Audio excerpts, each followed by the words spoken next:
Hello guys, welcome back to my channel. If you're new, welcome. My name is Livy and I make bookish videos. Today's video will be a little bit different because I've had a few people reach out to me and ask me how I got started on my channel and what I use to film, the kind of editing software that I use, stuff like that. So I figured instead of just messaging everyone and giving them the same information, I was like, obviously this is something that people want to know about. So I figured that I would just make a video about it to educate all of you on what I use, how I started, and what my journey is like so far. Now, I'm still a relatively small channel. I think at this time I only have like 720 subscribers. So I'm not like a guru. I'm not like, here's how to get 1 million views in 5 minutes. I'm not that, you know, level of expertise yet. Hopefully, maybe one day. Today is not that day.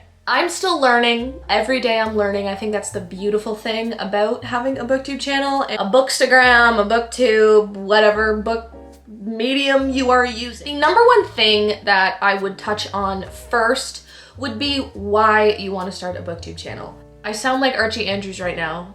If you really want to learn about the epic highs and lows of running a booktube channel, look no further. This is something where if you want to do this for fun and maybe just post a video whenever you want and you don't really have a plan, that's totally fine and you should definitely do that. But don't expect a ton of fast growth from that method. I have a full-time job Monday to Friday, but I film every single Saturday and I edit all day Sunday.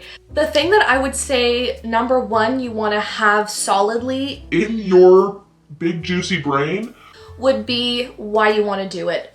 If you believe that you can stay consistent every single week, you can hold yourself accountable. It's a lot of unpaid work. It's like having a second job with no monetary benefit, but I will say that the benefits much outweigh any kind of compensation. I cannot tell you how many incredible people I have met through this channel. Right now, they're some of my best friends. Really think about the reasons why. The number one reason for me is the sense of community that I've found, my friends that I've made, because my friends in, I like to say, the real world don't read really, or they don't read the same things that I read. They're not really in the mood to have deep and at times emotional conversations about books that I'm reading. That's just not, and that's fine. That's fine, but I want that. I found that in the community that I've made here, and I am so thankful for that. What I really want to hammer in for this point is if you want to grow pretty quickly, I mean, YouTube is a medium where you don't really grow quickly. It's like super lucky and by chance that you post one video and then it goes to like 1 million views and you gain like 100,000 subscribers in like a few months. Like that's just not that realistic. I've been doing this for 2.5 months, 3 months-ish. The first 2 months, I think I just had like 200 subscribers. But recently my Kindle video kind of like got picked up by the algorithm because that's just how YouTube works. It just picks sometimes random videos that have been around for a while and shows them to a bunch of people. So I grew quite a bit in a short period of time. So what I mean by that is don't get discouraged, you know, if you're just starting and you're not seeing a ton of action right away. That's not how YouTube works. You have to be willing to stay consistent with it if this is something that you want to do. I post 1 video a week. I said film every weekend and edit every weekend. I don't really have time on the weekdays because I have a full-time job. Then after I'm done my full-time job, I hop in my bed and I read until the early hours of the morning. And then I do it all again. And that sounds really intense, I realize, but like, don't feel like you need to do that. It's the most wholesome, kind, generous community I've ever experienced on the internet. I always say like, I think it's the last wholesome corner of the internet. Now we're gonna talk about materials to use when filming. Okay, so when I first started, my first few videos, I just filmed on my cell phone. I have an iPhone 14, I think. I have no idea. iPhone 14 Pro Max, I believe. So I got the big Baba cameras. You can use any phone camera and you will be good. People get so stressed out, they're like, oh, I need to buy a camera. Listen to me, do not invest in a thousands of dollar camera before you do it for a few weeks and figure out if this is something that you actually want to do. Maybe a month. I did it for a month, and then after a month I realized, yeah, this is something I really want to continue to do. So I'm in a position of privilege where I have a job, so I was able to save up money and buy a camera. So now what I use is the Sony ZV-E10 vlogging camera, just with the kit lens. Want to get another lens because this one is way too close up. I like a wider frame, so eventually I'll get another lens, but things are a little crazy right now and lenses and cameras are horrifically expensive. I believe the lens I want is like 700 Canadian dollars. Don't spend all your money on $1,300 camera and then realize, oh, this is actually something that I don't really care about. So in terms of audio, I bought these little wireless microphones on Amazon, and you just plug in this little adapter into your phone or camera, and it pairs up with this adorable little truffula fruit looking ass mic. I used that for, I think, one video. All my research I did, a lot of people said audio is way more important than video.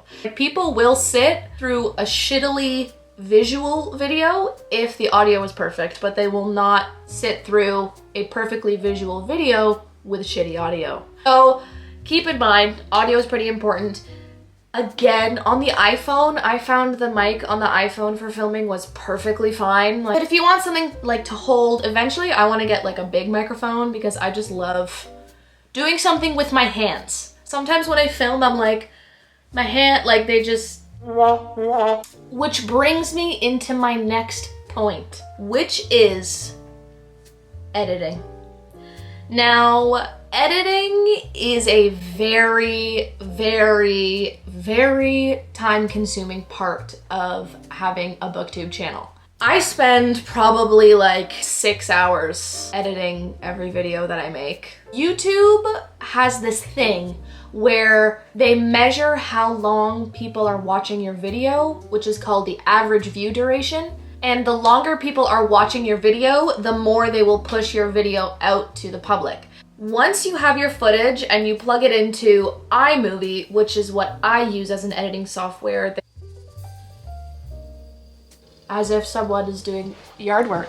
iMovie's fine. I have a MacBook for my work, so that's just what I have for free. Windows, I believe, has Adobe Premiere editing software.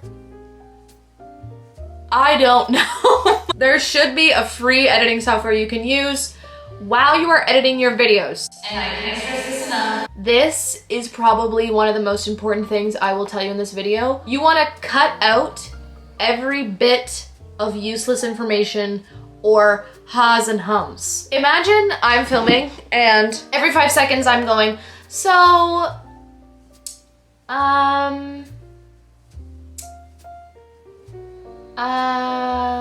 you're gonna click off the video.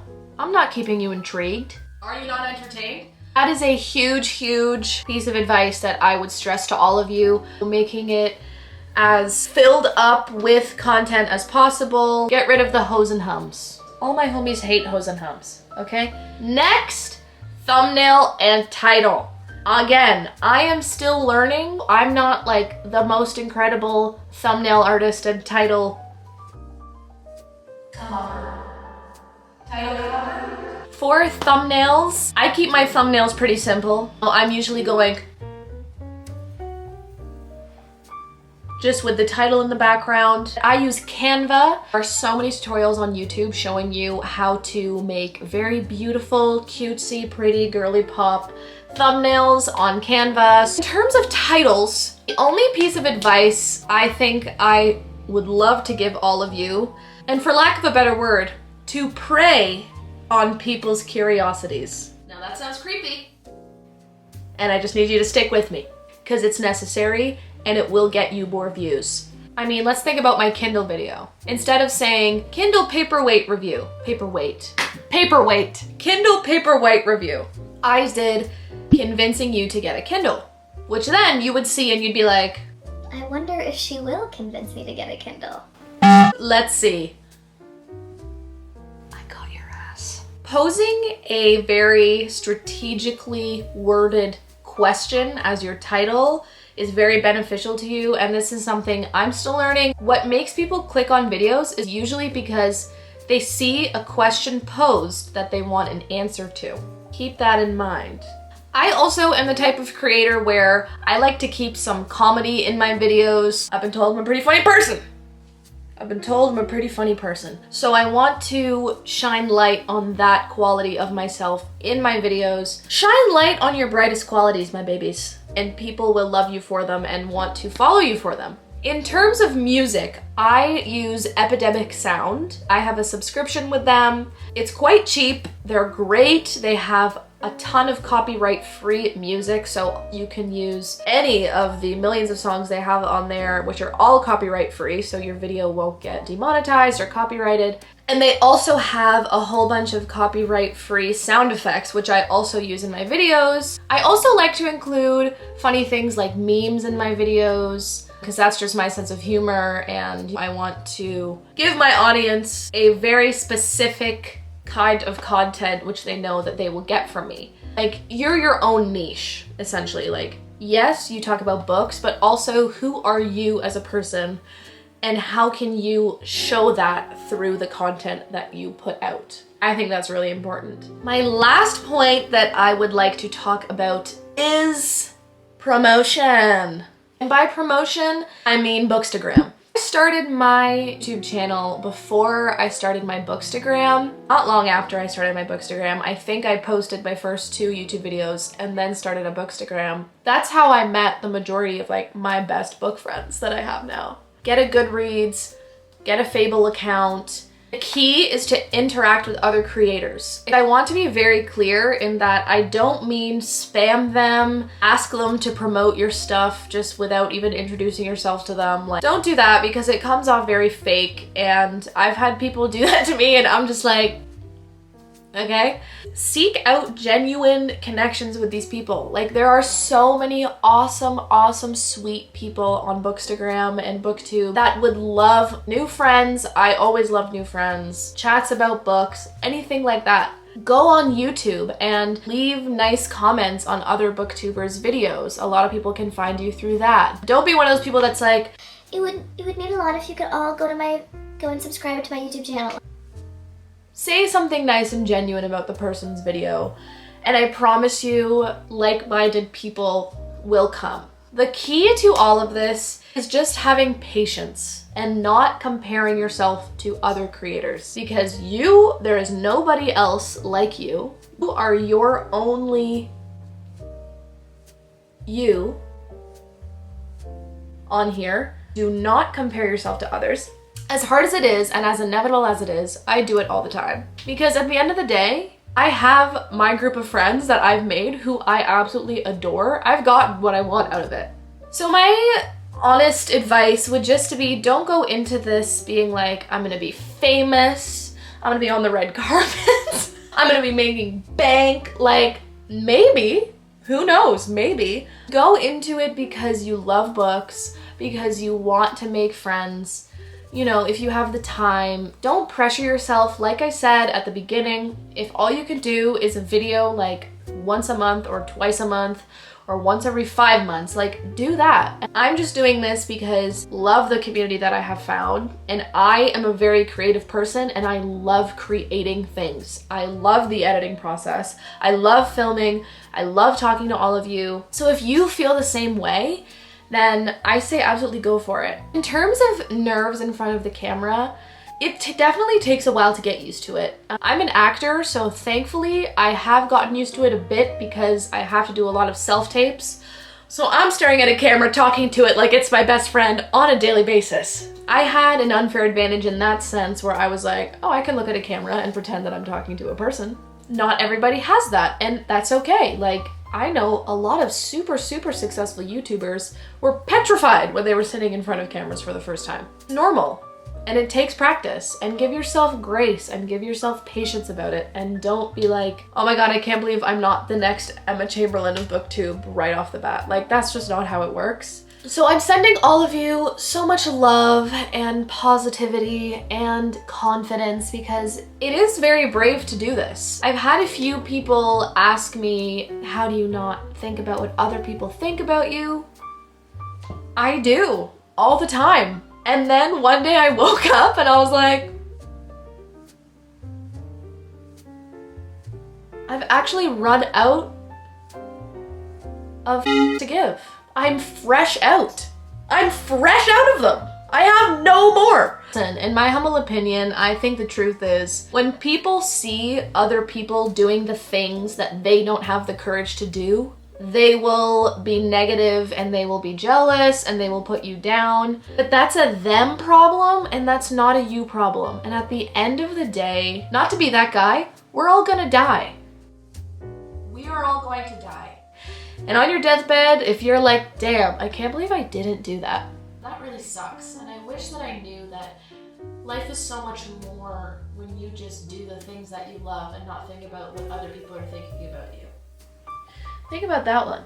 If you guys have any more questions, anything else you want to know from me, I'm more than happy to answer your questions in the comments, or you can shoot me a message on Instagram. Good luck! And I am here for you all. I'm so thankful that I decided to take this leap and start this YouTube channel because even though I'm a small channel, I have met the coolest people ever, some of which I believe I will be friends with for a very long time. If you haven't won, then it's not the end. Because as Michael Jordan and Michael Scott once said, you miss 100%. You miss 100% of the shots you don't take. That's all for this video. If you have any questions, let me know. Make sure to follow my socials down below if you want to see more content. I love you guys, wishing you all the best. Let me know if you need help with anything and I will be here for you, I promise. Love you guys. Can't wait to talk to you next week. Okay, bye.